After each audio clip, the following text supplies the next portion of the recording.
Hello YouTubers, this is JOEDRUMS coming to you. Boy, it's been a long time since I put a video on YouTube, and again, I'm sorry for that. This summer has been really super hectic for me. I've been in bands playing gigs, and in my band and other bands I've been filling in for. I've also, I do a DJ service, so I've been busy with the DJ service. A lot of weddings this summer I've been doing. And of course I've been playing for the church. I'm in 3 bands there. So this summer was just really super hectic, so I really didn't get a lot of time to sit down and do a quality video. So, but I wanted to talk to you about a buddy of mine who lives in New York City. He met me a couple years ago. He saw me online on YouTube with my Led Zeppelin Vistalite set.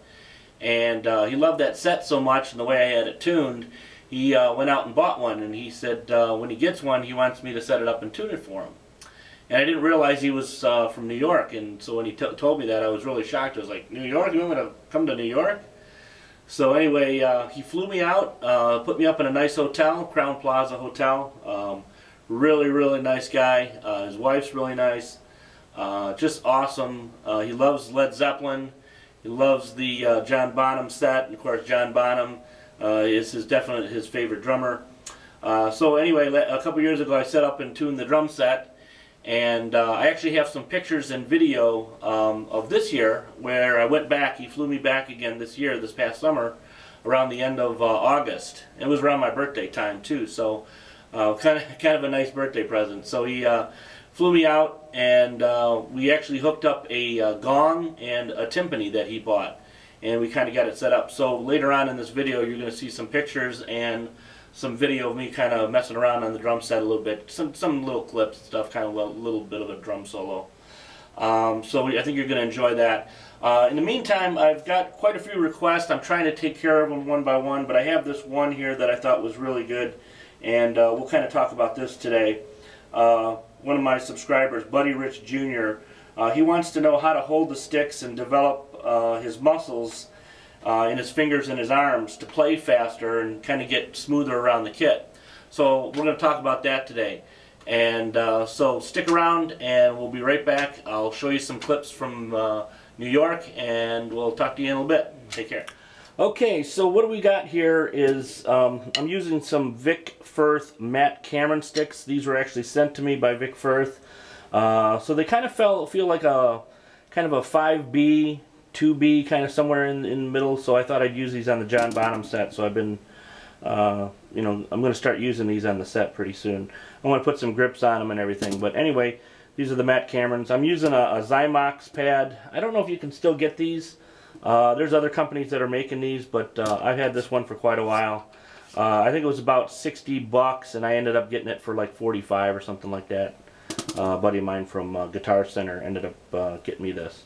So anyway, what I wanted to say was when you're holding the sticks, there's actually 2 ways that most drummers play. There's a lot of other grips available, but the 2 main ones are match grip and traditional. So when you're playing match grip, one of the things, and a lot of rock drummers play match grip nowadays, you got to find the balance point of the stick. And I usually, when I show my students this, there's a balance point of the stick right here, as you can see. And when you balance it, it seems we're pretty close to about the center, maybe a little bit left or right of it, which way you're looking at it. And once you grab it right there, if you were to hold it right there, the stick doesn't want to do much if you hold it right in the center of where the balance point is. If you hold it too far back, and I've had students do this where they hold the butt end of the stick in the hand like this, the stick bounces a couple times, but then that's all it does. So I found that on all Vic Firth sticks they have this little American flag, and I might have said this in other videos before, but again, this is really kind of important to this grip and playing, you know, faster with your sticks. So your thumb, I usually tell students to put their thumb on the flag, and that's kind of in between the 2 balance points, between the balance point and then holding it too far back on the butt end of the stick. So you want to kind of, that's in between that. And if you wrap your first finger on that first crack, you want to kind of put it right like that, and you want to have a little bit of a space between your thumb and your first finger. And the other 3 fingers you just kind of lightly wrap around it, not too tight, because again, you want the stick to wiggle in your hand. Now when I hold it like this, and at this balance point right here, just behind the balance point, you'll notice the stick wants to bounce. And when it does bounce, of course, then the stick's doing the work and you're not doing all the work. So again, this is not going to tire you out as much as if you were trying to play like this. You can just go like this. And what I'm doing underneath here is I'm using my fingers and the balance of the stick. The stick's kind of bouncing like a basketball on a court. And what you're doing is you're kind of letting your fingers come up like this underneath, giving that stick the momentum it needs to play easier, and you can play longer, and you're not using as much energy as if you were to go like straight like with your wrist. So that's one of the first things that I tell my students, that to help out getting faster and more coordinated. The same thing that I showed you with the right stick goes for the left.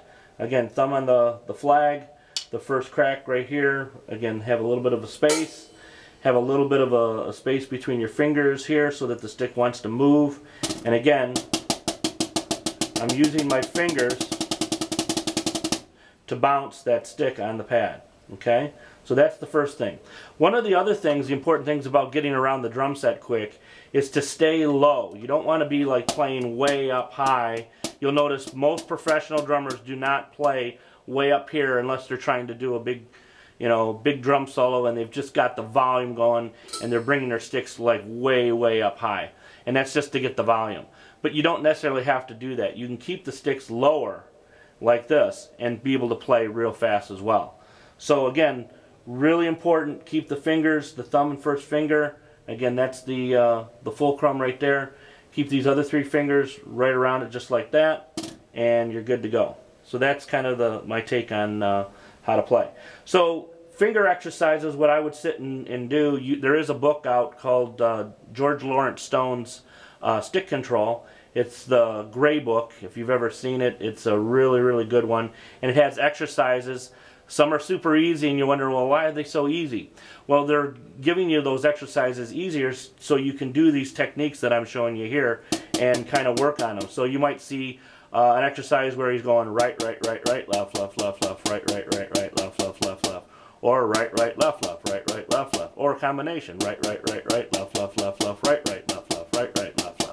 And there's so many different patterns in there. It's really good. And again, what this all entails is that once you get familiar and comfortable with the book, and you get comfortable doing that on the drums, that's going to make you play comfortable on the drum set as well.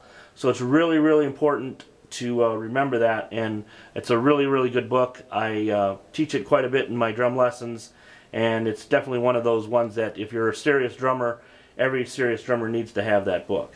So again, that's my take on stick control and getting your fingers in your arms. Again, don't use too much arms unless you have to reach for something. That's the only time you're going to be using your arms, if you need to reach something. Of course, when you set up your drum set too, you don't want to set everything too far away or too close. You want to be able to reach for it just a little bit, so you don't have to go far out to reach for things. And the farther out, the harder it is going to be to play your drum set. So just remember those little tips, and hopefully that'll help. And we'll see you guys real soon. Here's those pictures and video of Mike's drum set from New York. Take care.